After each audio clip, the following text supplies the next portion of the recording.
এছিয়াৰ ভিতৰত আটাইতকৈ ক্লিনেষ্ট ভিলেজ। কি যে মনোৰম দৃশ্য, পখিলাবোৰ যেন হাতেৰেই স্পৰ্শ কৰিব পাৰি। এনেকুৱা মনোৰম প্ৰকৃতিৰ মাজত আমি আত্মবিভোৰ হৈ গৈছিলোঁ। এছিয়াৰ ভিতৰতে সকলোতকৈ চাফা এই গাঁওখনিত আমি মুক্ত মনেৰে বিচৰণ কৰি ফুৰিছিলোঁ আৰু ইয়াৰ প্ৰাকৃতিক শোভা দেখি আপ্লুত হৈছিলোঁ। দেখিছেনে বাটাৰফ্লাইটো কেনেকৈ একদম কেমেৰাৰ সন্মুখতে, কোনো ভয় নাই। ওচৰলৈ গ'লেও কেমেৰাটো, কি ধুনীয়া প্ৰাকৃতিক সৌন্দৰ্য।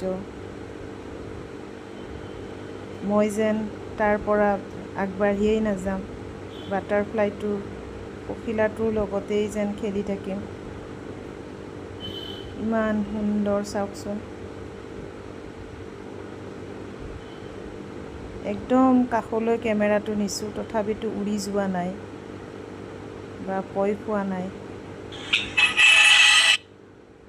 এনেকৈয়ে আমি ধুনীয়াকৈ গৈ পালোঁ আৰু পখিলাটো আৰু আকৌ আহিছিলে, কিন্তু মই আকৌ এবাৰ কেমেৰাত উঠালোঁ।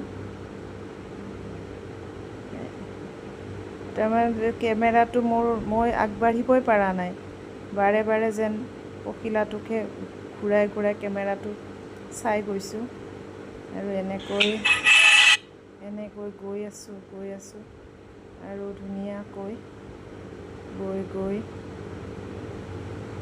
আগবাঢ়ি গৈ দেখিছেনে কিমান ধুনীয়া পৰিৱেশ।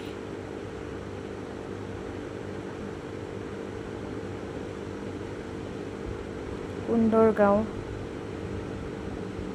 Cleanest village.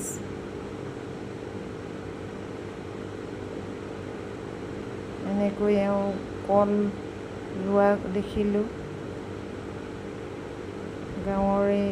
গাঁৱৰে মানুহৰ পৰা, আৰু মই আগবাঢ়ি গৈ থাকিলোঁ। ইতিমধ্যে